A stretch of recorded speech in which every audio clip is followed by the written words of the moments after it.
Well, this is great, Marie. Finally, a subject I personally guarantee to be painless and exciting. I'm sorry, have we met? The Harlan I know usually finds required subjects like math, history, and the U.S. Constitution to be, and I quote, torture. Oh, that's ridiculous, Marie. I'm fascinated by the Constitution. You are? Aye, me hearties. Tales of the Seven Seas, capturing the British ship Java off Brazil back in 1812. Just me and me shipmates on old Ironsides. Harlan, you're talking about the USS Constitution? Old Ironsides, that's a boat. Technically, it's a ship, Marie. Regardless, this program is about the U.S. Constitution, spelled with one S. Ring a bell? It's our country's set of basic rules and laws. I knew that. Great. Then I'm sure you'll agree it is an exciting subject. Interesting, maybe. Exciting might be a bit of a stretch. How's this? Fair enough, I guess. Now, this may be a dumb question, but... They say there are no dumb questions, Harlan.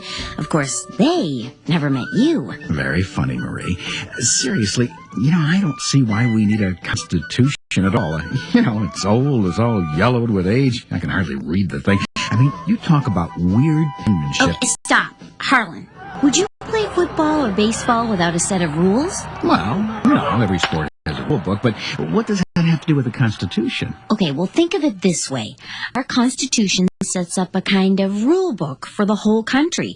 It lays out the basic way our government is organized and operated and establishes what's known as a constitutional government. Clever name. Accurate name. You see, a constitutional government limits the powers of the government while protecting the individual rights of the people. So everybody then, all the players have to play by the Constitution rule book. Well, now I can understand. You've got it. Constitution sets up a higher law of the land that everybody, or as you, Mr. Sports is My Life, would put it, all the players must obey. Everybody, huh? Yep. The president, congressmen and women, even the Supreme Court justices all have to play by the same rules. How about us? Certainly us. Harlan, do you realize we are the most important players in our system of government? Us? Yep. You and me? We. Is that first-year French, or do you mean we as in we? We as in we the people. Those three words are vitally important to understanding our entire system of government, Harlan. You see, unlike some countries, we, the citizens of the United States, grant our government and its leaders the privilege of governing us for our common good. But, and this is very important, we, the people, are the ultimate authority. No kings, queens, or dictators for us. That's right. You see, after we had declared our independence from England, our central government operated under the Articles of Confederation. But the Articles left the government far too weak to govern effectively. So, we began to revise Articles, which led to the drafting of our Constitution. Here, Harlan, read this. Out loud, Harlan. Ooh, sorry. We the people. So kind of silly, Marie. Humor me. We the people of the United States. In order to form a more perfect union. Establish justice. Ensure domestic tranquility. Provide for the common defense. Promote the general welfare. And secure the blessings of liberty to ourselves and our posterity. Do ordain and establish this Constitution for the United States of America. Well said, Harlan. That's called the preamble to the Constitution, a kind of introduction. And I think it beautifully explains just what the purpose of our Constitution is. Well, I'll have to admit it sounds better than it looks. I mean, what is it with that handwriting? I bet it took forever just to write it. Wonder how many quills they went through. Actually, it took less than 4 months. And just think, our Constitution has lasted well over 200 years. In fact, our Constitution is the oldest continual form of government in use today. That's pretty impressive. I guess the writers, the authors, what did you call them? The framers of the Constitution, Harlan. Because they were so square? Oh, boy.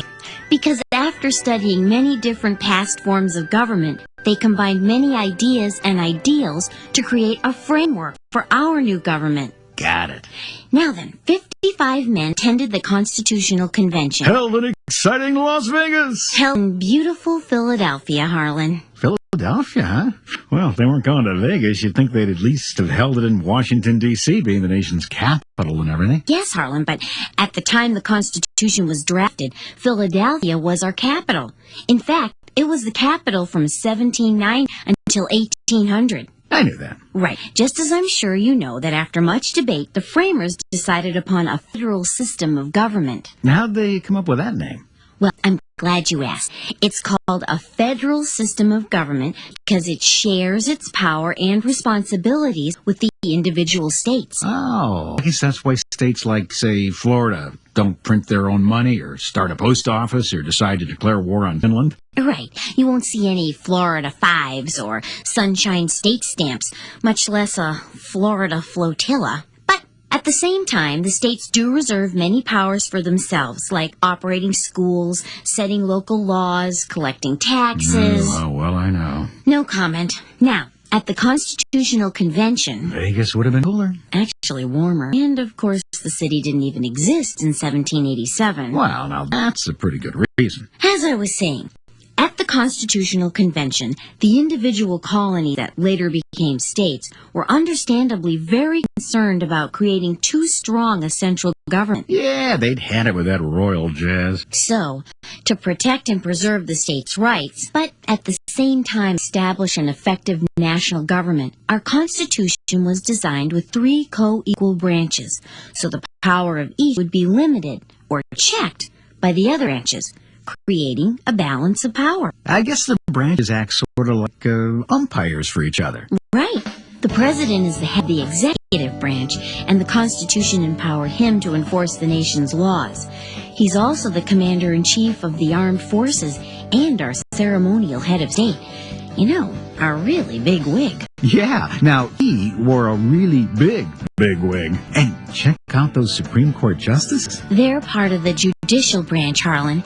Supreme Court is the highest court in the land and is called upon to interpret laws as they apply to the Constitution. And last, but certainly not least, are the congressmen and women who are members of the House of Representatives and the senators who make up the Senate. That's right. The House and the Senate together comprise the lawmaking branch of the federal government, the legislative branch. I'm impressed you remembered, Harlan. How could I forget? It was drilled into me as a small child. Anyway, tell me more about these checks and balances. Well, as I was saying, the 3 branches are co-equals and can check each other's powers. This way, no one branch can become too powerful. For example, any legislation that is passed by Congress must also be signed by the president before it can become a law. When we say Congress, we mean the legislative branch, right? Right. Well, how can they check the president? Suppose the president decides to veto a law passed by Congress. Congress can override his veto with 2/3 majority vote. Check. Sorry, just like saying that. As I was saying, the legislative branch must also approve or disapprove appointments made by the executive branch. The president. That's right. For example, the Senate must approve or disapprove the president's appointment of a Supreme Court justice. In that way, the legislative branch has a check over both the executive and the judicial branches. And speaking of the Supreme Court, they're part of the judicial branch, right? What kind of checks do they have? Well, when reviewing lower court decisions that have been appealed, the court may be called upon to interpret laws passed by Congress and signed the president to be sure they are constitutional, that is, fit the language and spirit of our Constitution. In this way, they can check the legislative and executive branches. Check. Sorry. Well, even I can see how this checks and balances system really seems to work, Marie. So I guess that just about wraps it up. Those Constitution guys wrote the perfect document, except for that handwriting. Man. No, that doesn't wrap it up. The framers of the Constitution had the foresight to realize they hadn't created a perfect document. As Benjamin Franklin said, "Our new Constitution is now established, and it has an appearance that promises permanency. But in this world, nothing can be said to be certain except death and taxes." You know, he looks just like the picture on the money. The fact is, Harlan, additions and changes to the new Constitution were proposed, even as states were being asked to ratify it.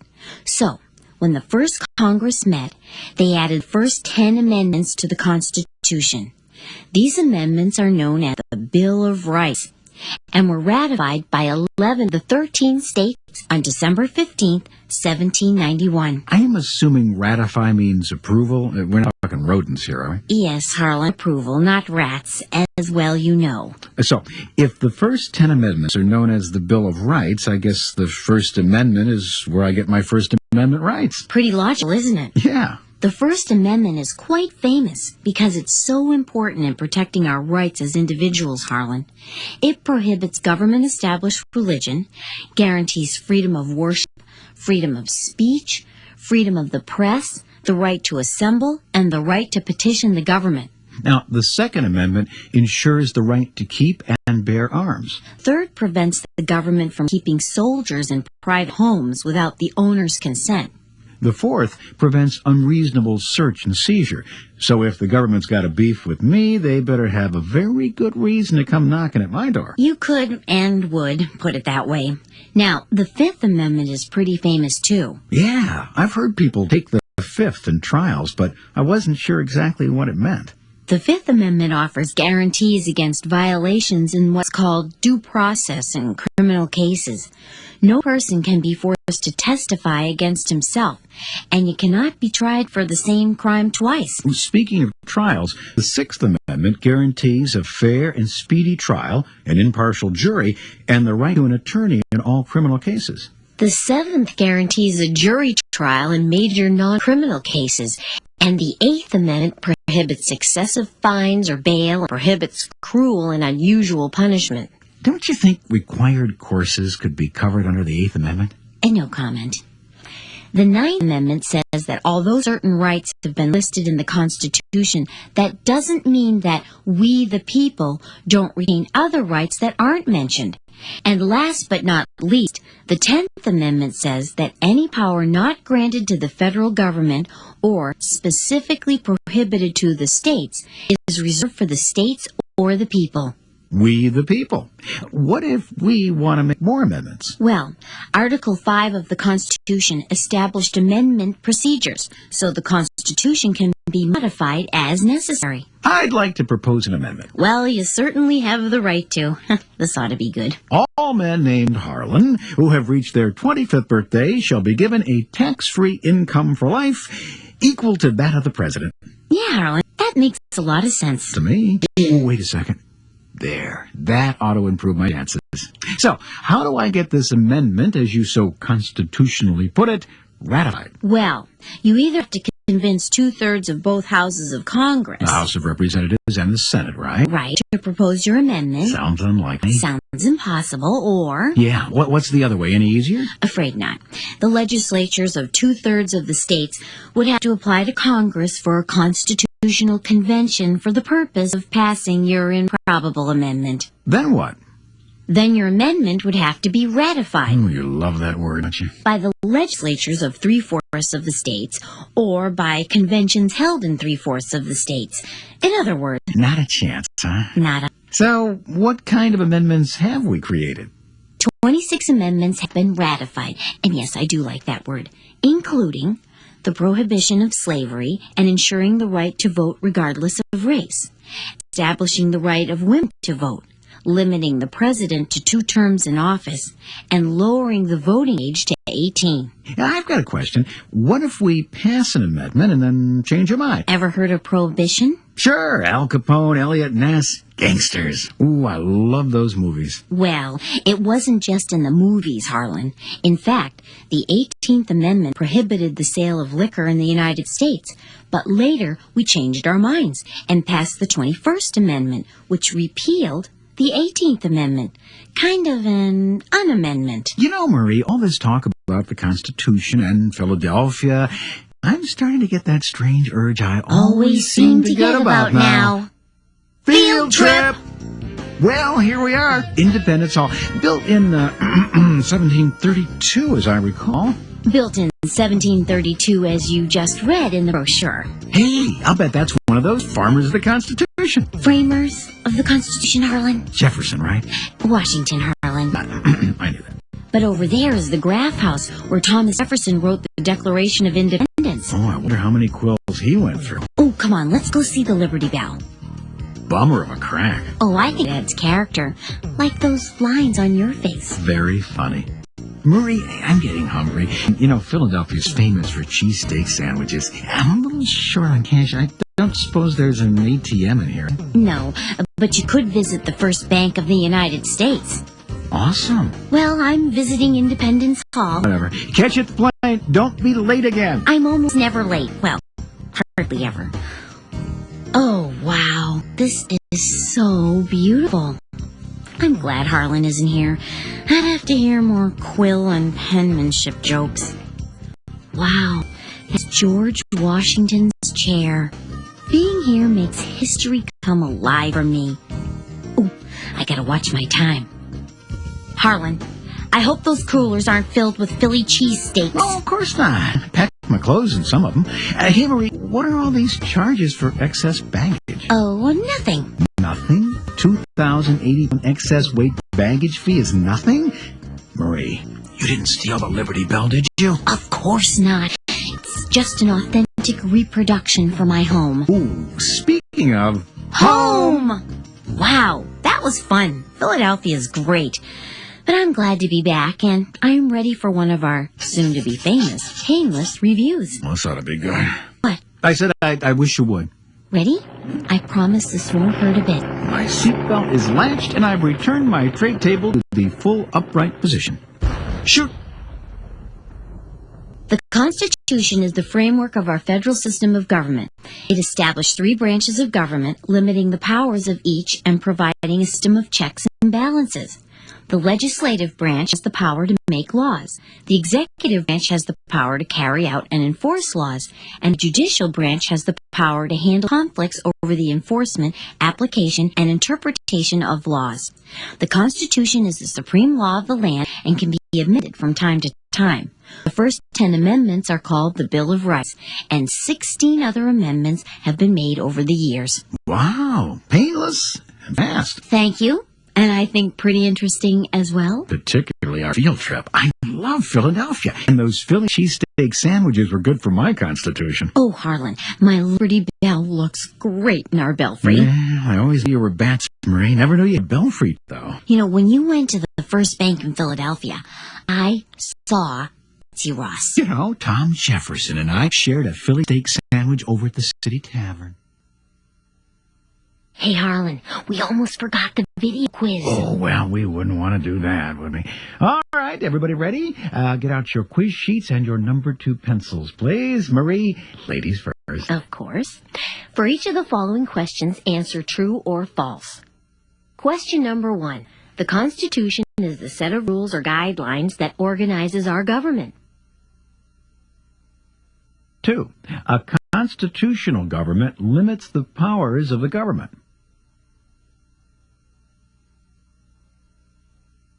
3. In a federal system of government, the federal government shares power and responsibility with the states. 4. The Constitution is a permanent document which may never be changed.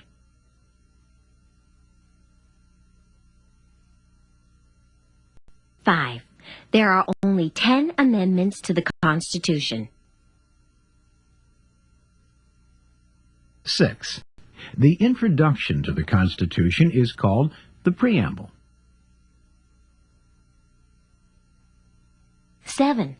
The name given to the individuals that created the Constitution is the Founding Fathers or the Framers.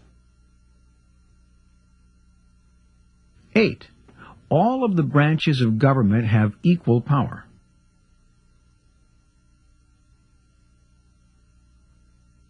9. The Constitution does not specifically state the powers of the branches of government. And last but not least, number 10, the Constitution can only be changed by the President of the United States.